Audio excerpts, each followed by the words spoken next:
So let's generate our motivation and reflect a little bit on arrogance, as that's what we talked about last week. So how does arrogance interfere with us creating other virtuous actions? So let's say somebody asks you to help with a project. One way arrogance could interfere is by thinking, I'm better than all the other people working on that project. I shouldn't have to do it. Yeah. It's a pain in the neck. I am too good to do that kind of thing. So that could interfere. Or we could think, I'm better than all those people, and so I'm going to lead and take charge and tell them all what to do. So both of those are the arrogance that thinks that we're better than people who are equal or even people who are better than us. But we react to the arrogance in two ways. One way by not wanting to do the project, and the other one by doing it but wanting to take charge. Or we could have the arrogance of inferiority and think, I'm totally incapable, I can't do that. And so just turn away from even trying or helping.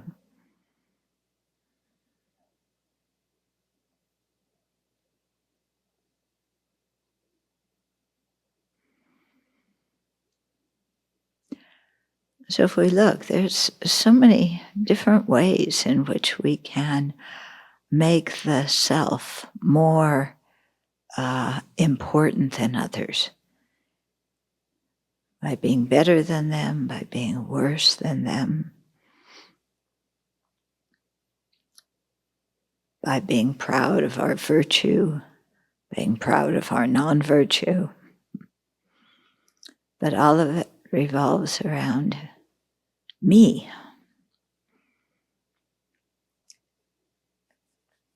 And all those thoughts really get in the way of engaging with others in a very open and honest and comfortable way.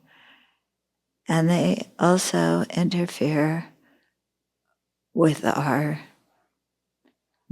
generosity and our helping of other people.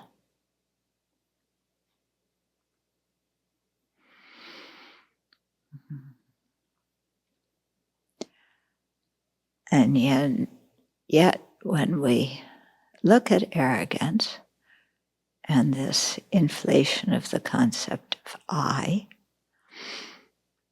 who is that I that we think is so good? Who is it? Point to it. Find it.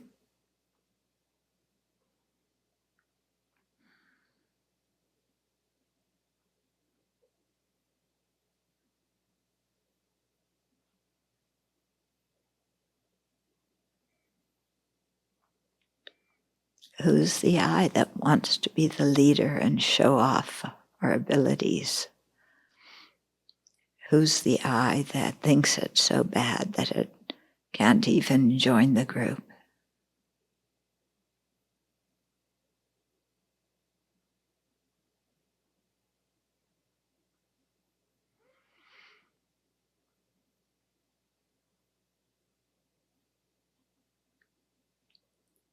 Feels like there's an I there, but when we search for exactly what it is, we can't find it in the body or in the mind.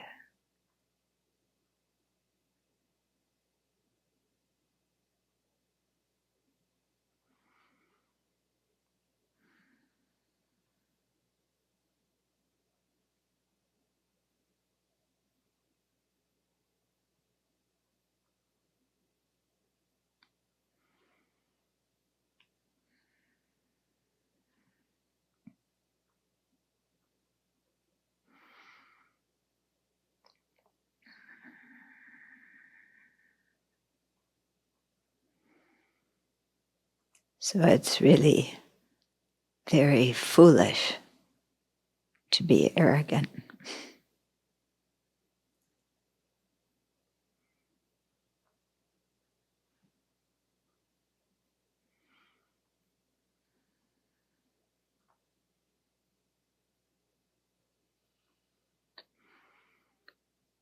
So instead, let's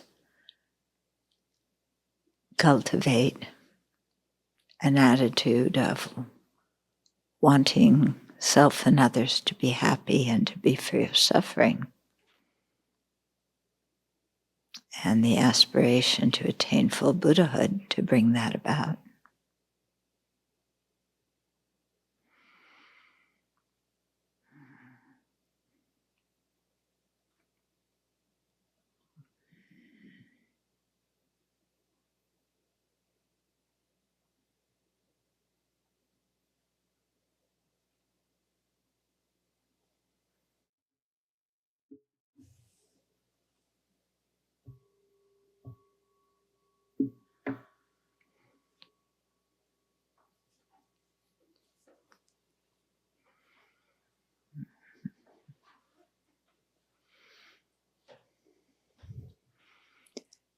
Did you get some feeling about how ridiculous it is to be arrogant?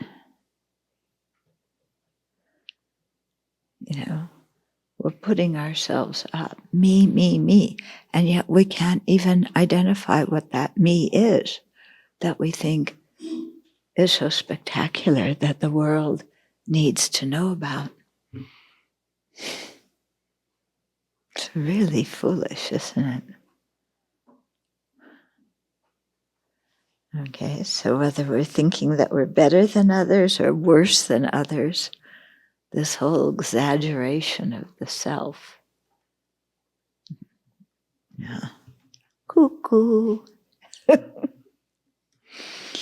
Okay, so we've talked about attachment and anger and arrogance.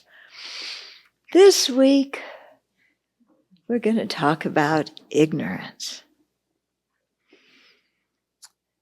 So His Holiness always starts out talking about it, saying even the word ignorance in Tibetan, it's ma rikpa. Rikpa means awareness, ma means not. Okay? So not aware. He says even the word sounds inauspicious. Yeah. And I don't know what the etymology of the English word is, but ignorance doesn't seem like something to boast about, does it?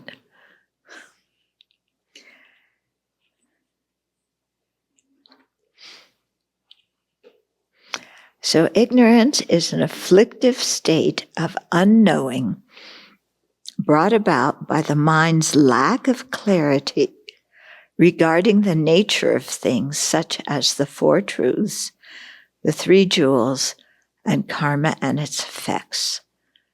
So this is a general definition of ignorance that fits the various Buddhist schools. Okay? Prasangika refines it, but this is the general one. Okay? So it's a state of unknowing, brought about by the mind's lack of clarity. What's it unclear about? The nature of things, like the Four Truths. So what are the Four Truths? And what is their nature? How do they function? The same with the Three Jewels. What are they? How do they function? What's their nature? And the same with karma and its effects. Okay, so ignorance functions as the basis and root of all other afflictions and the afflictive actions and rebirths they produce.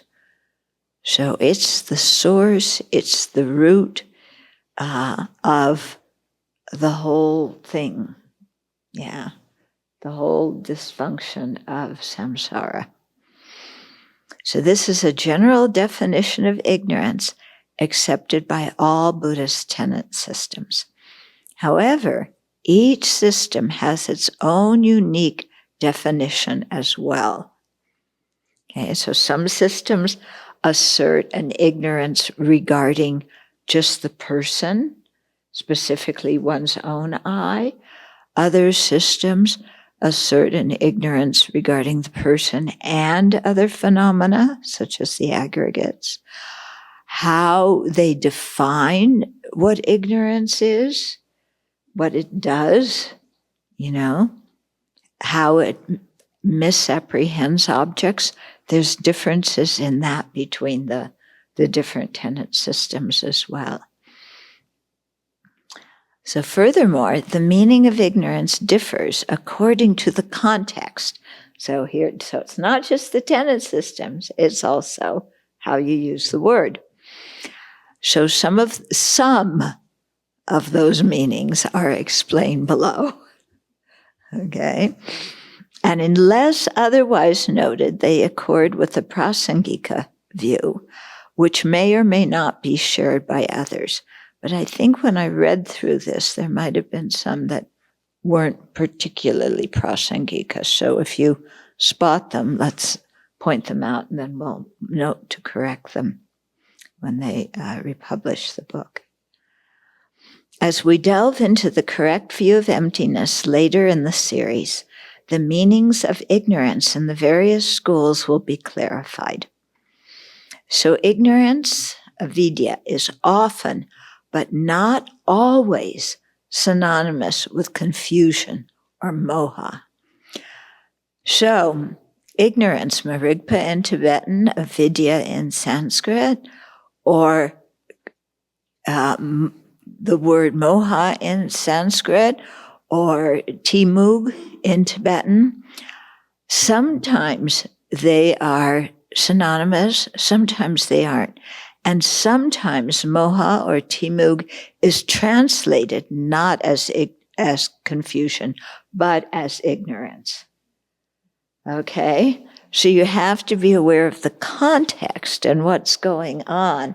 And just because the term in English says ignorance, you have to double check if it is ignorance or confusion. Okay? And I think that's what happens in that quotation from, the quotation from Precious Garland, where Nagarjuna says attachment, anger, confusion, and the karma that arises from them are non-virtuous. I remember many years ago, Venerable Thubten and I having a big discussion about this. I don't know if you remember or not. Yeah, I remember it. Because the verse was translated attachment, anger, ignorance, and the karma that arises from them are non-virtuous. And we were saying ignorance. Does ignorance mean grasping at true existence? Because if it means grasping at true existence, and that is non-virtuous, then how do we create any virtuous karma? Yeah. And so it took some time before we, or at least I, realized the term was timug, and it should be confusion. Although confusion doesn't really express the meaning so well, because it's actually you're ignorant, but it's an ignorance of cause and effect, not an ignorance that grasps true existence. Okay, so remember, sometimes the word confusion means ignorance. It could mean, you could see how it's confusion in the sense that you don't know something, you're confused about how it exists, but sometimes it just means you're ignorant, not like I'm confused, because confused can have the meaning of doubt, can't it? It can imply doubt, where this timug is definitely you don't understand something. Okay, and it's the whether you're talking about ignorance or confusion, we're talking about things like the Four Truths and spiritual objects and karma and the three jewels. We aren't talking about, who you voted for president and, not anti-vaxxers and, all the other people in society we think they are ignorant because they don't agree with our ideas. Okay? We're not talking about that kind of ignorance. Okay? It's something important in terms of our spiritual well-being. Okay, so here's some different kinds of ignorance. So ignorance that is a mental factor. So that's the ignorance that is defined above. And like I said, that one applies to all the tenet systems, it's not particular to prasangika. Okay. Then the second is the ignorance of selfishness. So this is the meaning common to all Buddhist tenet systems. When we're talking about what prasangikas call the gross selflessness, what the other tenet systems call just ignorance about selflessness. Okay? So this ignorance does not understand the selflessness of persons. So the one way that all of the tenet schools agree, what the selflessness of persons should be, it's the lack of a self-sufficient, substantially existent person. So this is the ignorance of that kind of selflessness. In other words, this ignorance is holding on to a self-sufficient, substantially existent person. Okay, so that is negating self-sufficient, substantially existent person. So that's an object of negation in common to all the tenet systems. But from the prasangika viewpoint, it is a coarse object of negation for the selflessness of persons. Okay. Then another kind of ignorance, or another way ignorance is spoken of, is ignorance of the ultimate truth. Okay, so this does not know the mode of existence of all persons and phenomena. So this meaning is accepted by the Chittamadra or Yogacarya and the Madhyamaka schools. So the lower schools talk about ultimate truth, but the way they define it, the Vaibhasikas and the Sautantrikas, it isn't about the mode of existence, the deeper mode of existence of persons and phenomena. They have a different meaning for ultimate truth. Yeah. And how the Chittamadrans and Madhyamakas define the ignorance of ultimate truth. Again, those two schools differ. Because one, the Yogacarya or Chittamadra says it's the ignorance that holds that the subject and object of a cognition comes from the same substantial cause, and the ignorance that holds that that phenomena exists by their own characteristics as the referent of term and concepts. Whereas for prasangika, it's the ignorance that grasps at true existence. So they both call that the ignorance of ultimate truth, but what they define as ultimate truth is different. Yeah. Okay, so when this ignorance gives rise to afflictions that produce karma, which in turn projects rebirth in samsara, it is ignorance that is the first link of dependent origination, which is also number 6 in our list of ignorances. Okay? So often when we speak of ignorance, we're speaking of that first link. Yeah? Because it's the one that gives rise to the afflictions that give rise to the propelling karma that causes a rebirth. And remember, not all karmas are propelling karmas. It has to have all 4 factors complete to be a propelling karma. Okay, so it's not just any kind of karma. So it's not just any moment of ignorance either. Okay.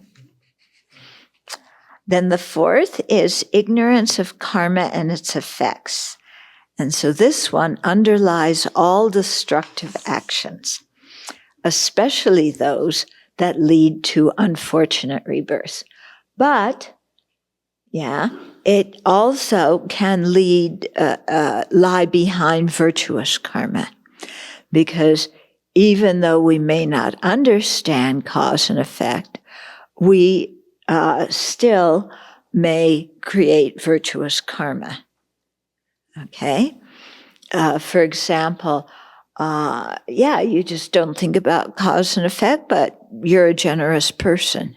You are generous, you keep some kind of ethical conduct. Yeah.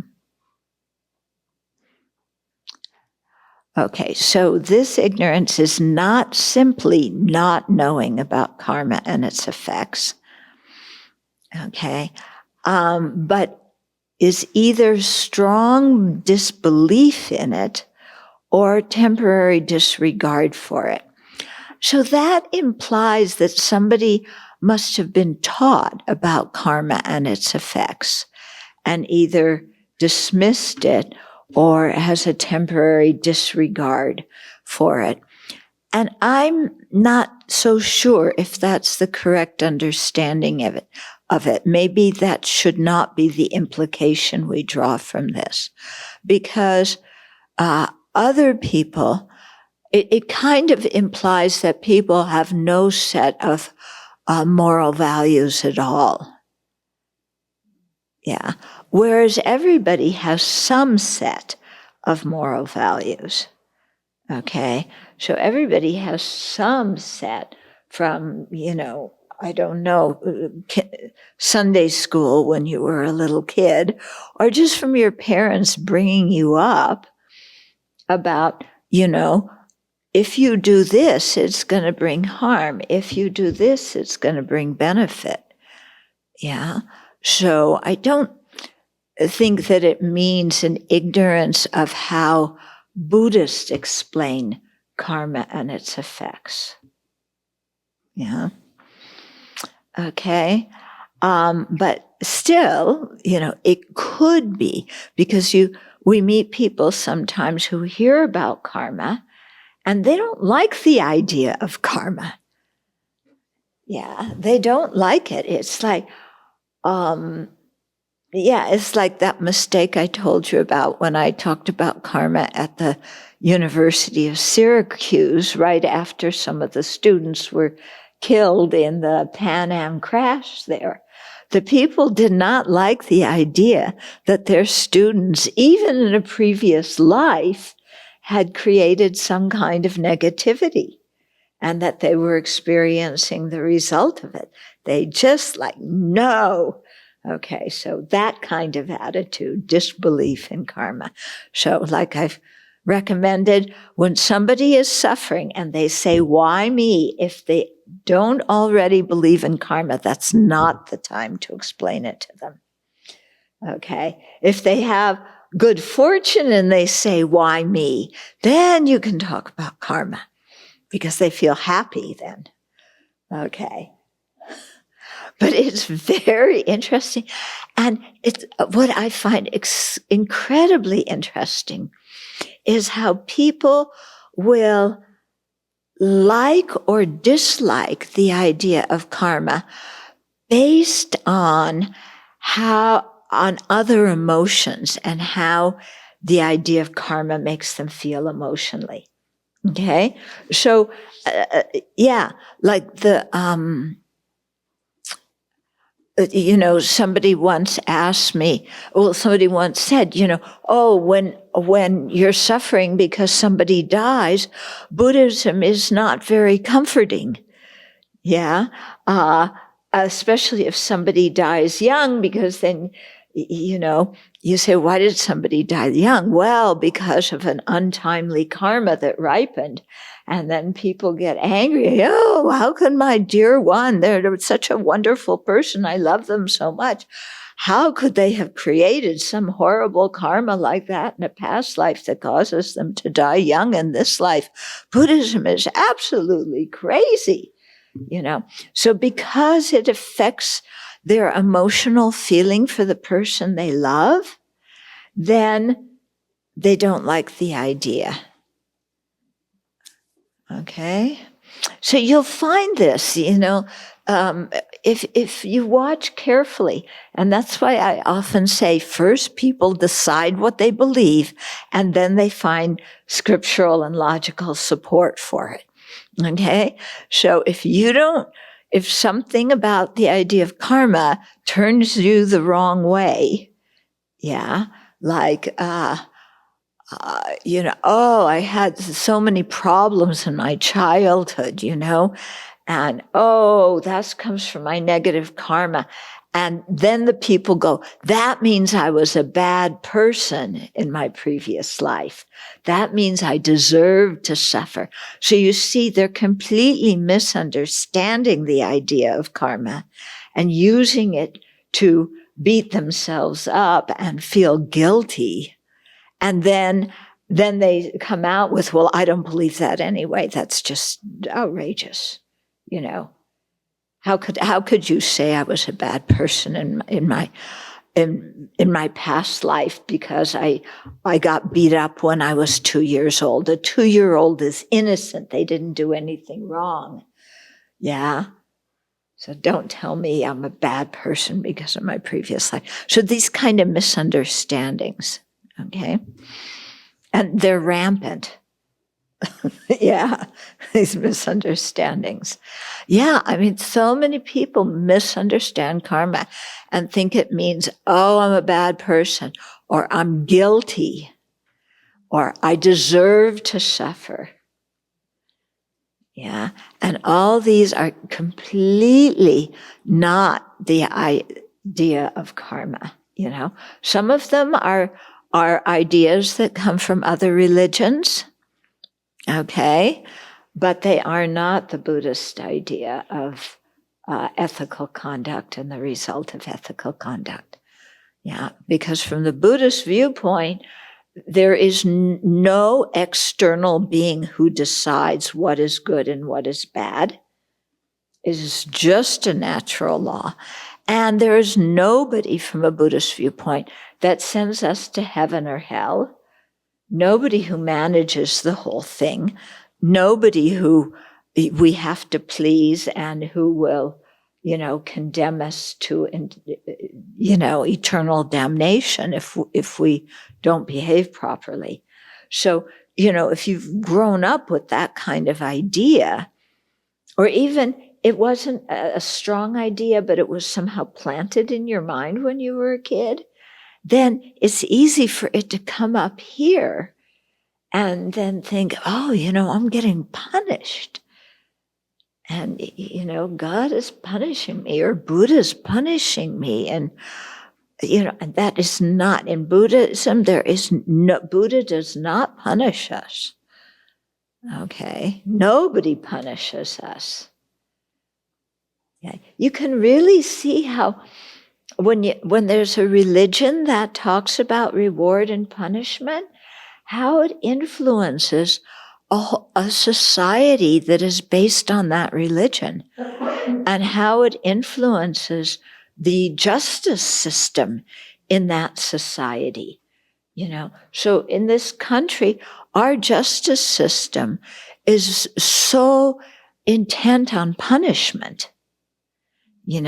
Somebody did something wrong, you broke a law, you have to be punished, as if the person who violated something by experiencing pain is going to reform themselves. Okay. Now, if you remember when you were a kid and you got punished for something, You might have, out of fear, changed the way you acted. But did you ever change the way you thought or felt by being punished? No, we didn't.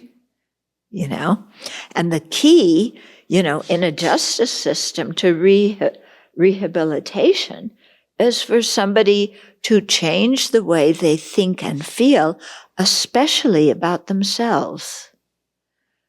Yeah? So you can see how damaging this notion of punishment and deserve to punish and should be punished, and an eye for an eye and a tooth for a tooth, which Gandhi said will make us all blind and toothless. Yeah. And how that permeates Western culture in a really unfortunate way. Yeah. Really unfortunate. So this ignorance cannot discern virtuous from non-virtuous actions. So that's one part of it, It's like, what's virtuous? What's non-virtuous? Well, generosity is good. I want to give a gun to my friend. Yeah? So they don't understand the difference between virtue and non-virtue.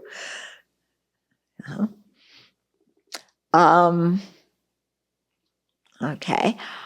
Or this ignorance does not accept that happiness comes from virtuous actions and unhappiness comes from non-virtuous actions. So they don't know how to define virtue or non-virtue. Or even if they do know how to see it accurately, they don't believe that virtue leads to happiness and non-virtue leads to suffering. They say that's Sunday school stuff. Yeah? Who said that was virtuous? Who said that it makes you happy? It doesn't. You're talking about me being generous as being virtuous, but when I'm generous, I suffer a lot. I give things away, then I can't enjoy my life. This is, terrible. What are you people talking about? Okay. Or, we don't understand rebirth. We think that at the end of this life, you're done. Your consciousness stops. So that there's no there's no effects of our virtuous or non-virtuous actions. So you just kind of do what you want as long as you don't get caught. There's not going to be any bad repercussions for non-virtue. Okay, I thought that way for a certain period when I was in college. Yeah, it was just, I threw religion out altogether. Because I studied history and people are killing each other in the name of God, and I decided, I didn't know anything about Buddhism, but, religion is like stinks. It doesn't benefit sentient beings. I threw out religion. And I said, okay, at the end of this life, scientific approach, our brain dies, we cease. Yeah? So if we cease at the time of death, then I give myself permission to do certain actions that I was taught as a child not to do. But there's not any bad effects for me. So why not do them?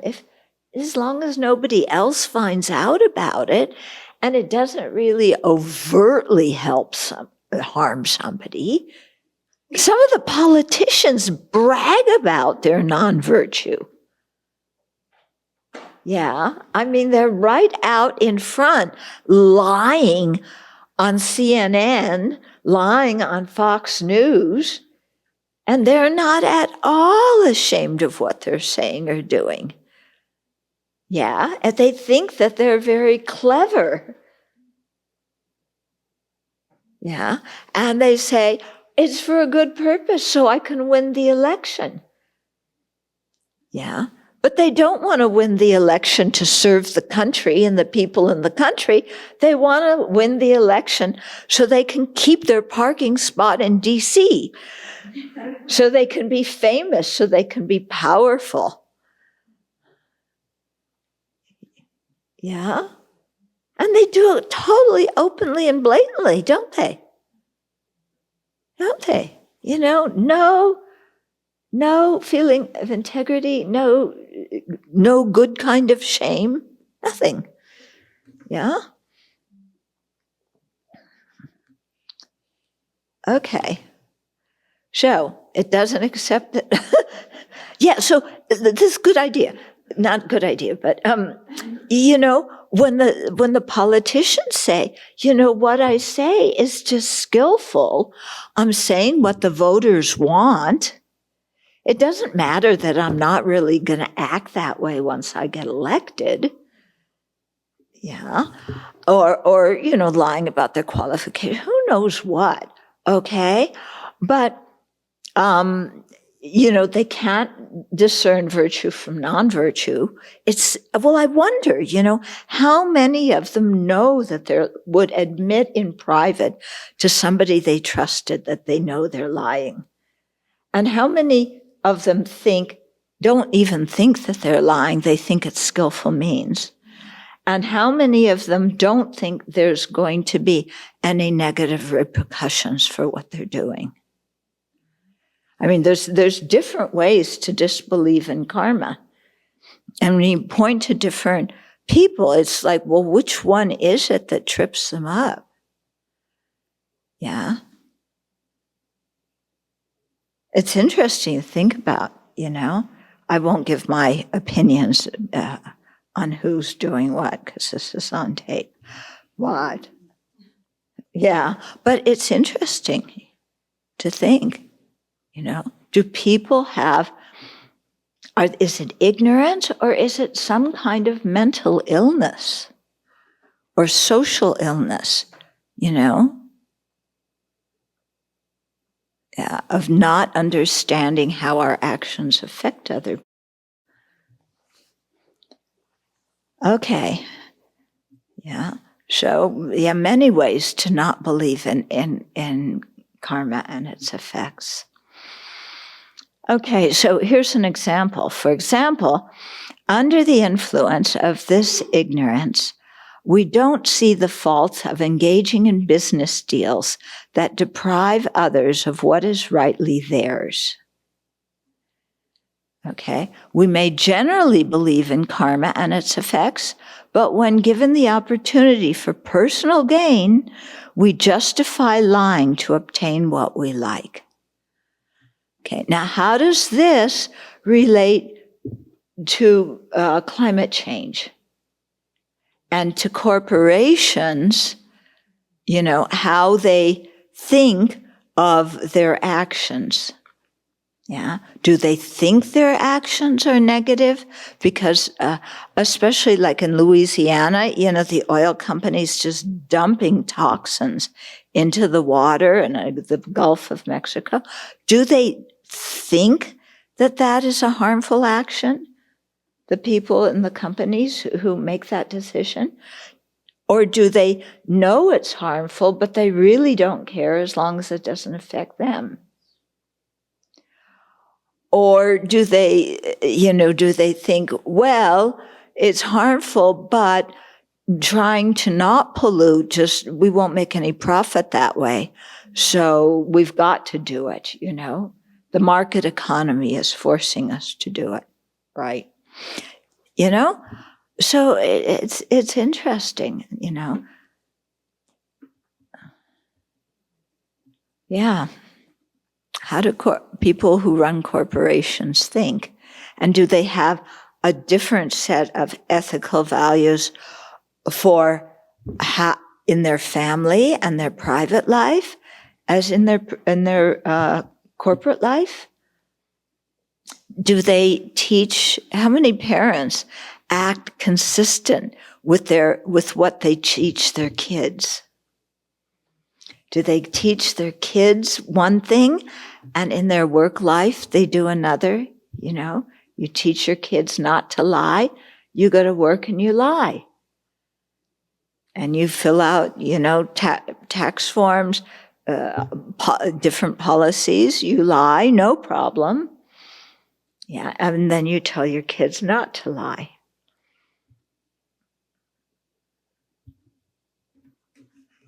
Okay. Another thing that my mother used to say was, do as I say, not as I do. Yeah, so what's the subtext to that? Okay. So, number 5 for ignorance. Ignorance, that is one of the 3 poisons of ignorance, attachment, and animosity. So the 3 poisons, that's the, here it's translated as ignorance, attachment, and animosity, but it's the same words that we saw in the Nagarjuna quote of attachment, anger, and confusion. Those are the 3 poisons. Okay, so those 3 poisons, so that ignorance or confusion is one of the 3 basic factors spurring the creation of destructive karma. Okay, this is ignorance of karma and its effects. Often translated as confusion, it accompanies all it accompanies all non-virtuous mental states and is a cause of unfortunate rebirths. Okay, so ignorance grasping true existence can underlie both virtuous and non-virtuous mental states, but confusion as one, or ignorance as one of the 3 poisons, only underlies non-virtuous mental states. Yeah, timug, when it's one of the 3 poisons. When timug just means, you know, the regular ignorance that grasps an inherent existence, then it could underlie the virtuous karma too. Okay, then 6 is ignorance that is the first link of dependent origination. So it starts a new set of 12 links that leads to rebirth in samsara. So tenet systems have different assertions about this ignorance, what it is. Yeah.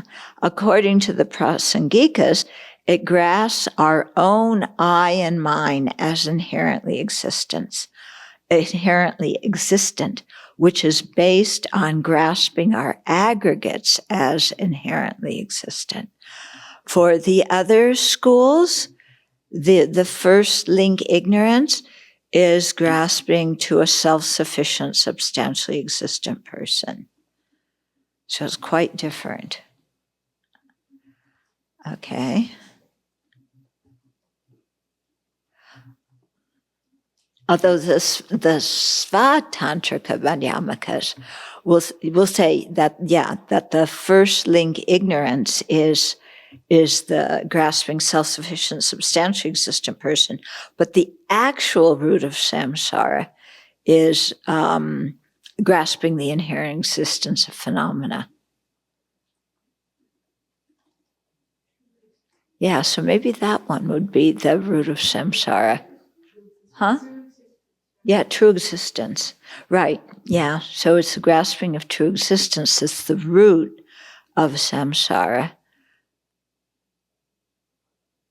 Would they say first link ignorance is that grasping to, or it's grasping self-sufficient, substantially existent person?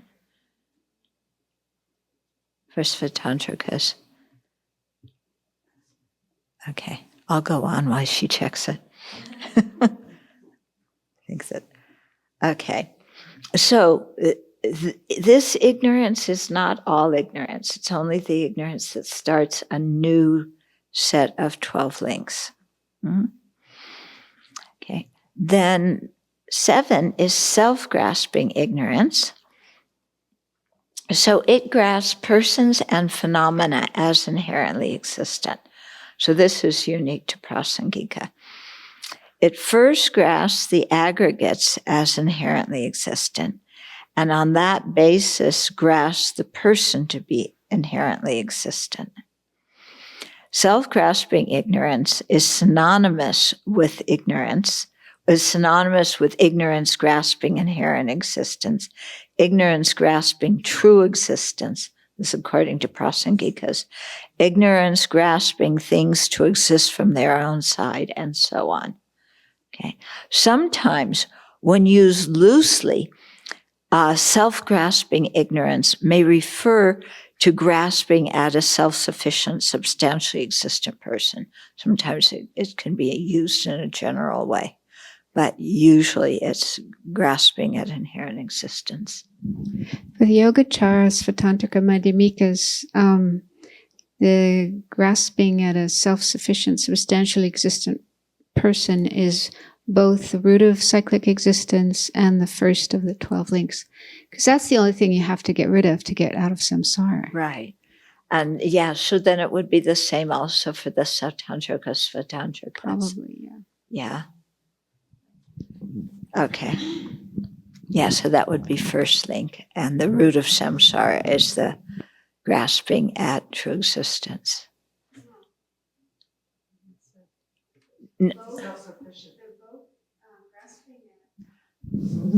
Grasping at a self-sufficient, substantially existent person is both the first link and the root of samsara. But then, oh no, I know what it is. Grasping at true existence is the final root. Yeah, they make a difference in there. Yeah, it's the final root of samsara. Yeah. Okay, then 8, ignorance of the 4 distorted conceptions, okay, or the 4 kinds of inappropriate attention. So this ignorance grasps the impermanent as permanent, that which is dukkha by nature as pleasurable, the unattractive as beautiful, and that which lacks a self as having one. So this description is accepted by all tenet systems. So when it's seen as accepted by all tenet systems, then holding something which lacks a self as having one is talking about self-sufficient, substantially existent person. Okay? But it seems to me that the grasping the impermanent as permanent from the Prasangika view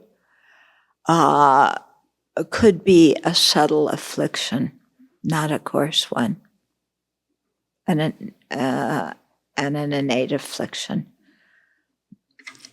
But I've asked about this many times, and it's not always clear. Okay, anyway, we'll just read what's in the book, and we won't ask questions that we can't answer. Do you know anything about that? About holding the impermanent as permanent from the Prasangika viewpoint? Is that innate? I would think that would be innate. But then innate versus artificial is different than coarse versus subtle. Okay, then 9 is in the Pali tradition, ignorance is explained as not knowing the 4 truths. In other words, the aggregates, the polluted aggregates, their origin, cessation, and the way to that cessation. So not knowing the 4 truths, past and future lives, and dependent origination, which means the 12 links for them. Okay. In specific contexts, it is described as not knowing the impermanent nature of the aggregates, specifically, not understanding the gratification, danger, and escape with respect to the 5 aggregates, and so forth. Let's see what the note says. So gratification is the pleasure experienced by contact with the aggregates. Danger is the decay of the aggregates that leaves us disappointed. And escape is giving up desire for the aggregates, wisely freeing ourselves from the afflictions that bind us to dukkha. Okay, so this set of gratification, danger, and escape, it comes often in the Pali Suttas. Okay.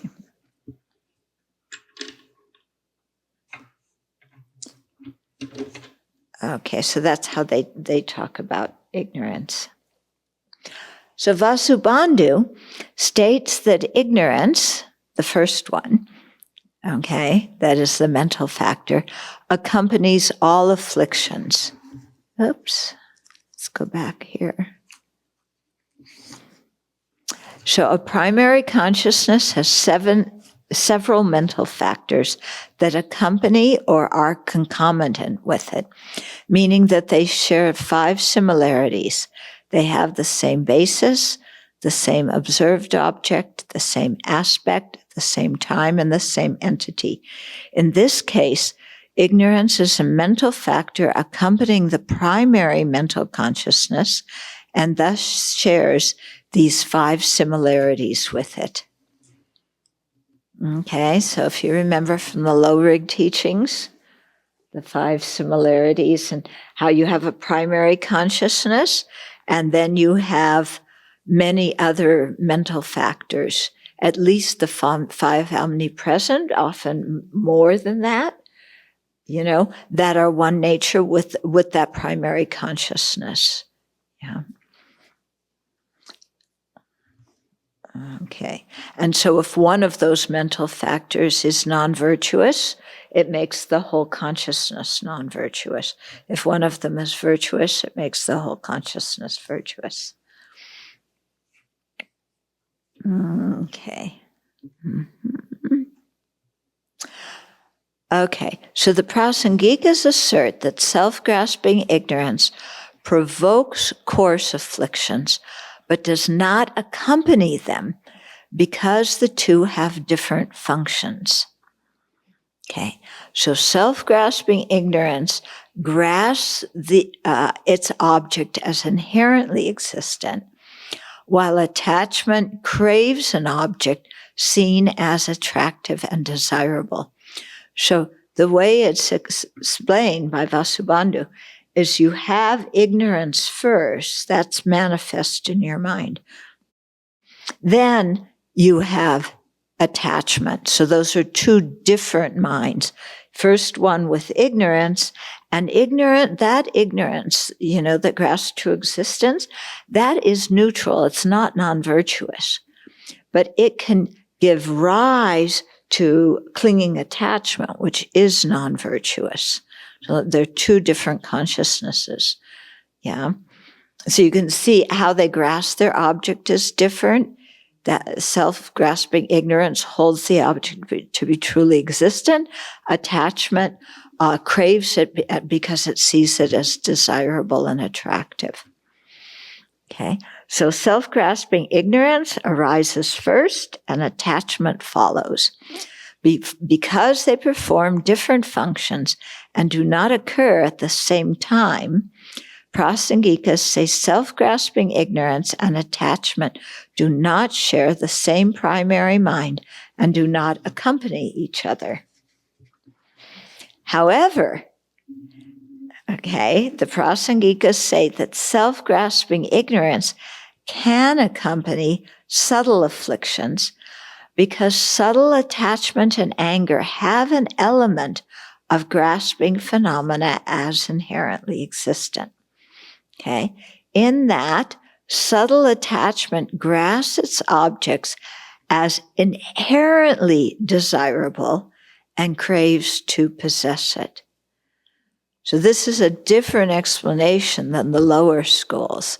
Yeah, the lower schools just say attachment sees the object as attractive and desirable, and Prasangikas say that the attachment grasps the object as inherently attractive and desirable and, seeks to possess it. Subtle anger grasps its object as inherently undesirable and craves to be separated from it. These subtle afflictions are obstacles to attaining nirvana, but do not necessarily hinder having a good rebirth. Okay.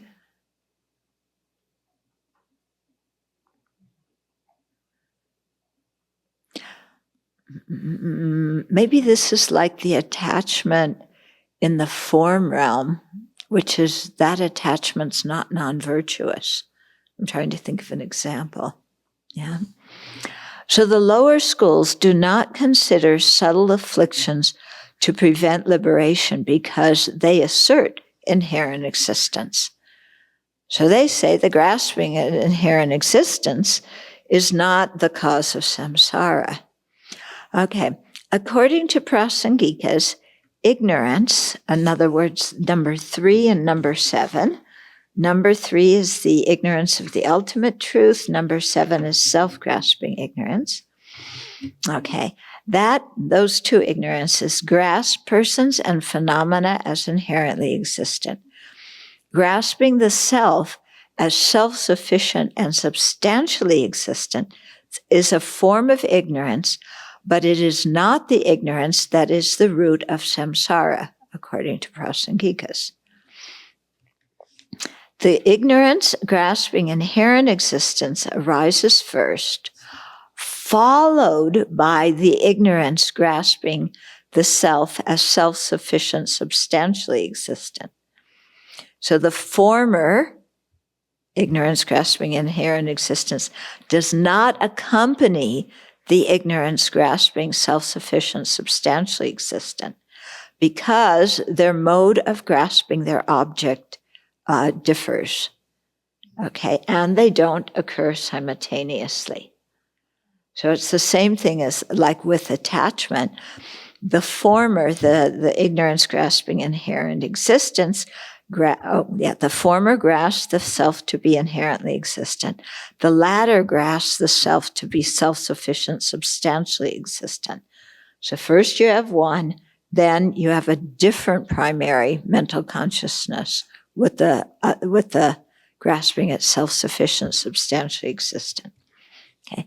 Similarly, in cases when grasping a self-sufficient, substantially existent person causes anger to arise, it does not accompany anger due to the different ways these mental factors grasp their object.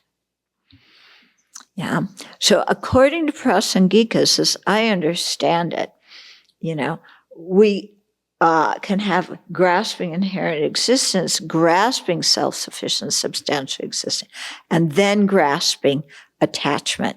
So that, and then have attachment. But that attachment is the attachment that arises out of grasping self-sufficient, substantially existent person, which arose out of grasping an inherently existent person. But those three consciousnesses occur sequentially, as I understand it. Okay, then, technically speaking, self-grasping ignorance and self-grasping are not the same.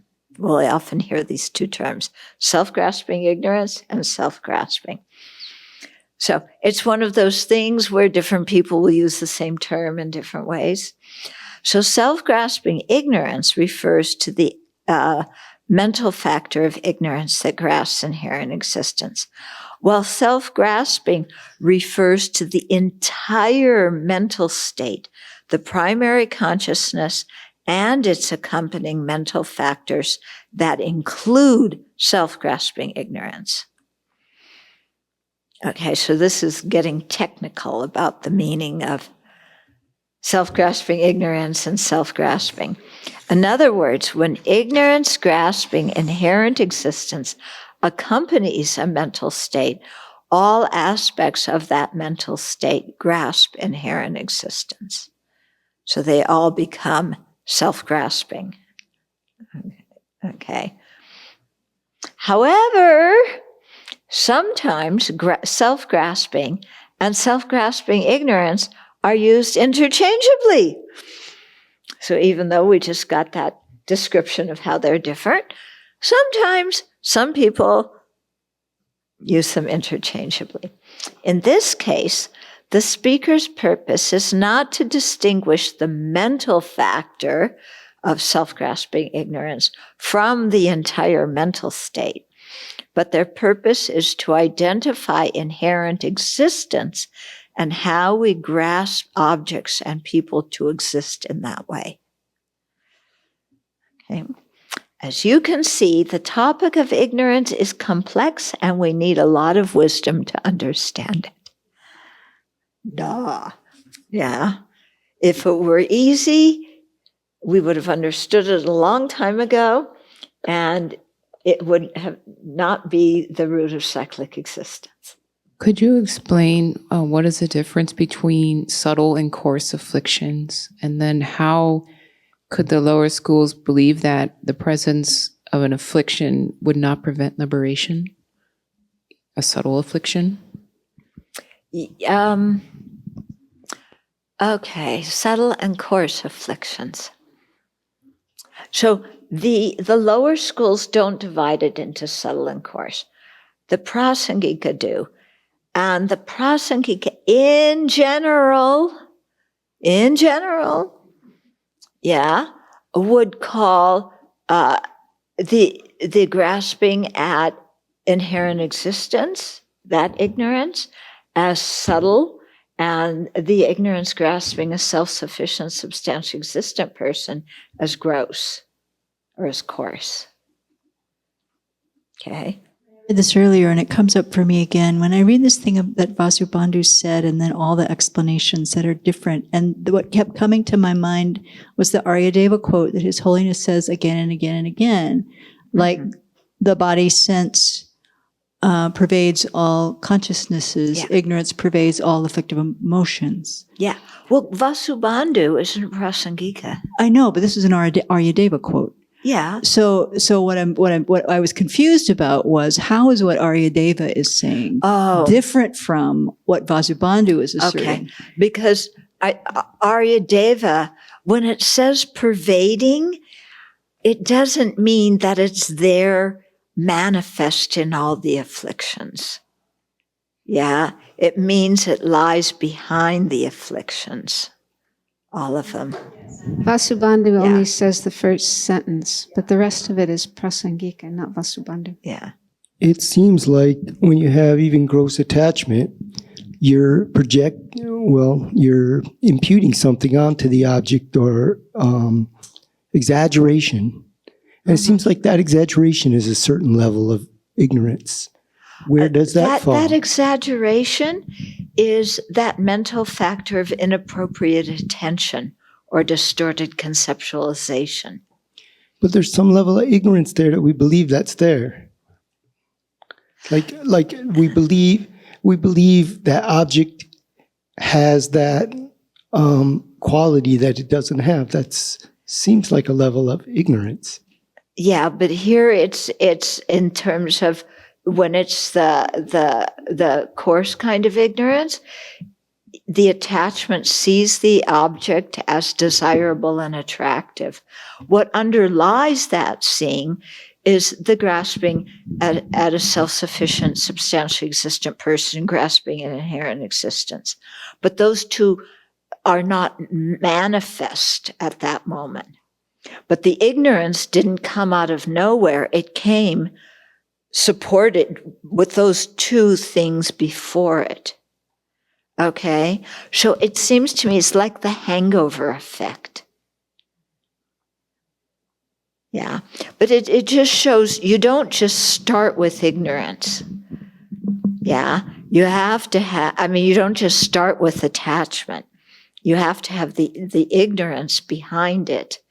And because the ignorance is grasping the object as inherently existent. But then what happens is instead of doing this, it passes on, this kind of gives way to, the exaggeration. And that gives way to, it's desirable and attractive and I want it. It's really hard to tell all these mental factors apart, even though they explain the sequence. Yeah, it's very difficult to. But I'm seeing in there is there's some level of ignorance about what's going to bring happiness. I think I'm going to be happy if I get that piece of cake. Okay, but here we're not talking about that kind of ignorance. Here we're talking about ignorance, misapprehending how the object exists. Right, but you're talking about the ignorance, that object's going to make me happy. But that's a totally different kind of ignorance than grasping the object as inherently existent. It is, but there's this long list of ignorances, and I'm trying to figure out where this would fall, because it seems like that ignorance of thinking that object's going to bring me happiness is it. That one would fall under the ignorance of the four distortions. Okay? When we're seeing something that by nature is dukkha as pleasurable. That's where it would go. Many different ways to be ignorant, huh? And we think our ignorance is so clever and that we're so smart when we're under its influence. Yeah? Should we go on to deluded doubt? Are you done with ignorance? Deluded doubt doesn't sound nearly as difficult, huh? It has its own problems, though.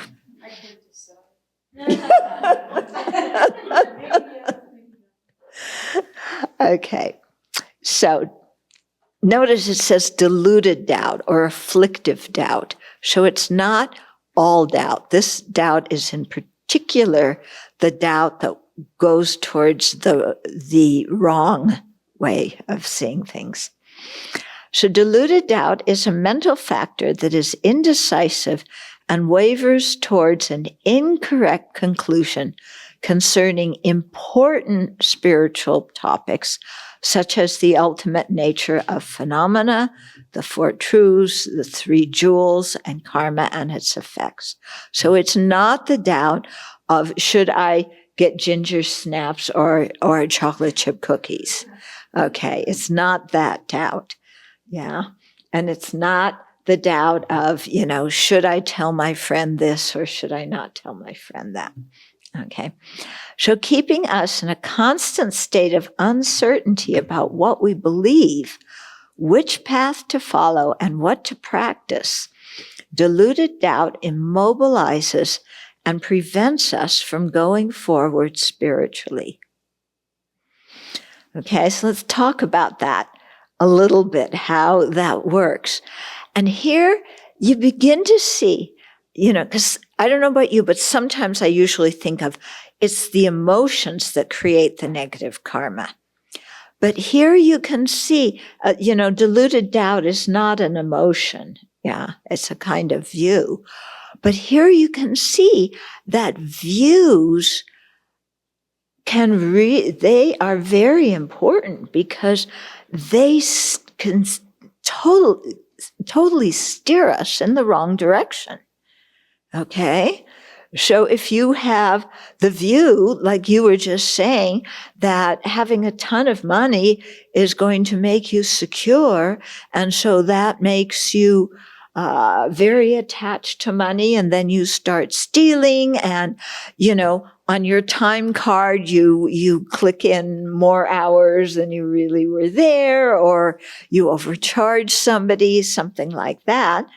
That's due to a wrong view. It's emotion of of attachment, but it's the thing that's giving that legitimacy is a wrong view.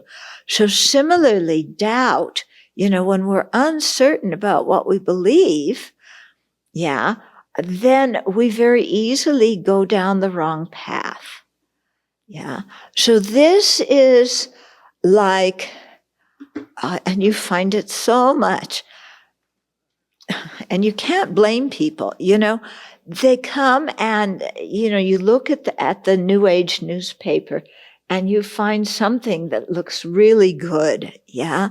And they tell you something and it looks really good, like they give you some version of karma that you always are going up and up and up in your rebirths.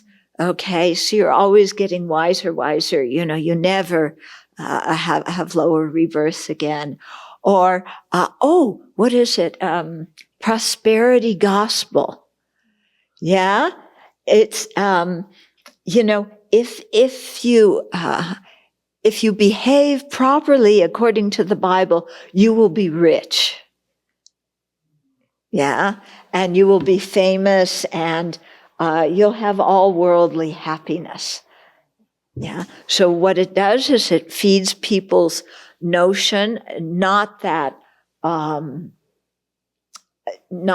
like generosity and kindness are good values, but you can be religious, as long as you claim you believe such and such, then you will be rich and famous and da-da-da. Yeah, it doesn't matter so much how you behave. You just have to say you believe.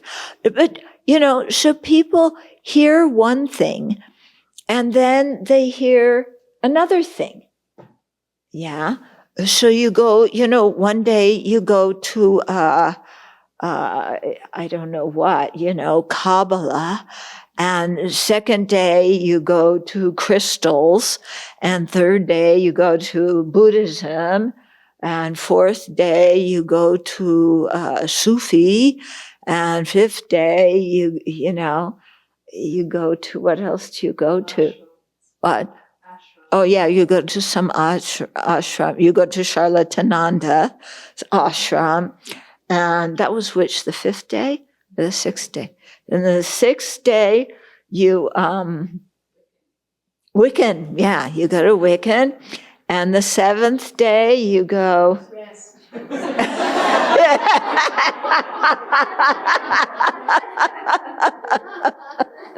Yeah, the seventh day you rest. Okay. Maybe do an Indian sweat lodge then. Yeah. So, so people get totally confused because whatever somebody tells them, it sounds good and they believe it. And then the next person tells them something different and they believe that, because they're not used to really thinking critically. Or they think so critically that they don't believe anything except their own ideas and their own opinions. So that's a problem too, because that's not actually thinking critically. It's critical thinking, but not the same meaning as critical. It's a different kind of meaning of critical, okay? So you criticize everything. Yeah. So you can really see that, when people are not sure about what they really believe philosophically, it can really mess them up about how they live their life. Yeah. And so you, we see this a lot. Sometimes people get what we call ordination fever. Okay, ordination fever. Anybody here had it? Yeah, I had it too. But I had the right view. I did something right. I was. Yeah, you did too. You got ordained. But some people, it's just ordination fever. I've got to get ordained. It's like this Lama walked in the room, and I got chills, and I know I'm a Buddhist. And, I got to get ordained as soon as possible. And you ask them, do you believe in karma? Oh, sure, I believe in karma. Well, what's your idea of karma? It just means it's kind of like fate. It's your karma, so it means fate. It means, yeah. Well, no, it doesn't mean fate. Yeah. So, you have people that they're not really sure what they believe. because they've heard so many different things and they don't know how to think about it and actually figure out what makes sense. So this is why His Holiness is always stressing logic and reasoning, okay? So that, and always telling us, really think about what you hear. Don't just believe it because Buddha said so. Yeah. Because sometimes even what Buddha said, he will say different things to different people according to their disposition and their need at that particular time.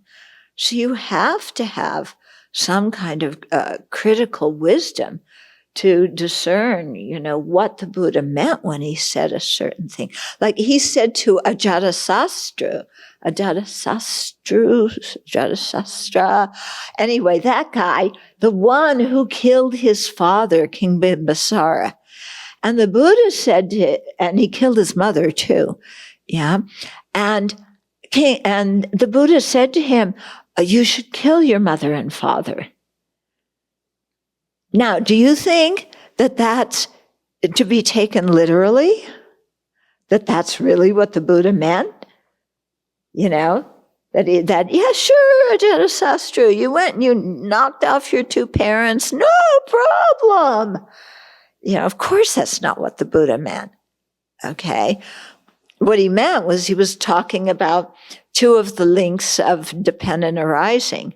I think ignorance and craving, or do you remember which two it was? Craving and renewed existence.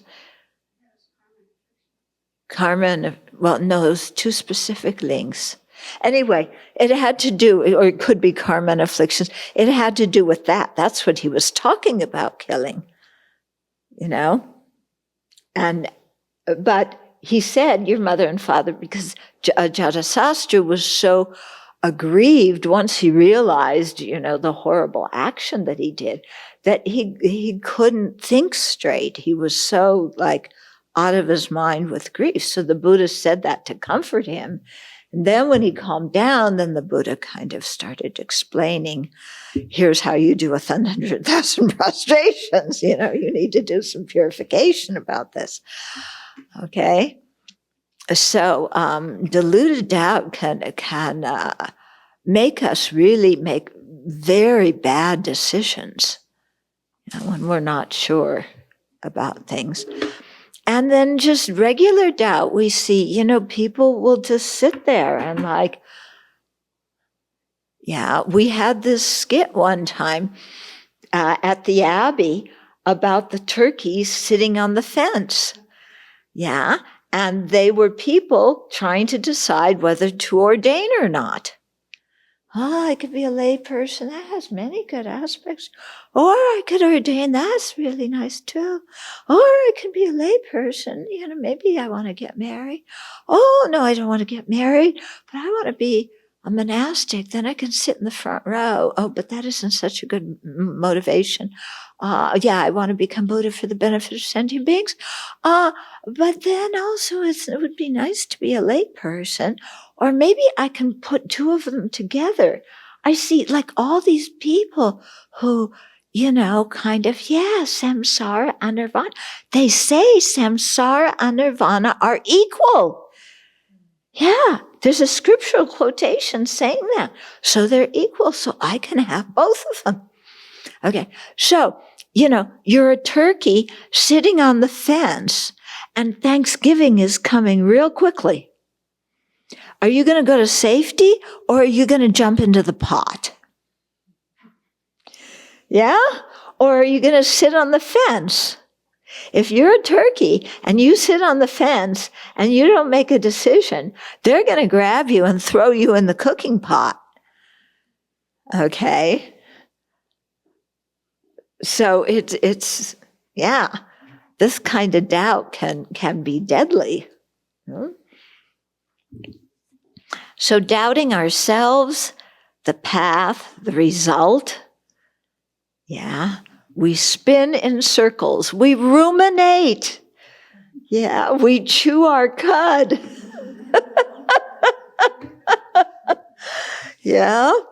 We spin in circles and spend days, months, and years stuck in indecision. Yeah? Should I be a Buddhist? Should I be a whatever you used to be before? Whatever your lover is? You change religions according to who you're dating. Yeah? Okay. But doubting ourselves is a big one, It's like, I'm just, I can't do it. Okay. Doubting the path. Does this path work? How do I know it works? Doubting the result. Is enlightenment possible? Oh, it's fairy tale. Fairy tale. And thinking that I'm going to lead all sentient beings to enlightenment, that's just arrogance. I'm not buying that one. Okay, so people, yeah. So deluded doubt and wrong views are different. Wrong views, you've made up your mind. You don't believe that, or you believe XYZ. Deluded doubt is, I don't really know, but I'm inclined towards the wrong decision. Then there's the doubt in the middle. I don't know, it's kind of 50-50. And then there's doubt inclined towards the good decision or the good view. That's a different kind of doubt. Okay, deluded doubt is compared to trying to sew with a two-pointed needle. Yeah, envision you're holding a two-pointed needle and you're trying to sew. What happens?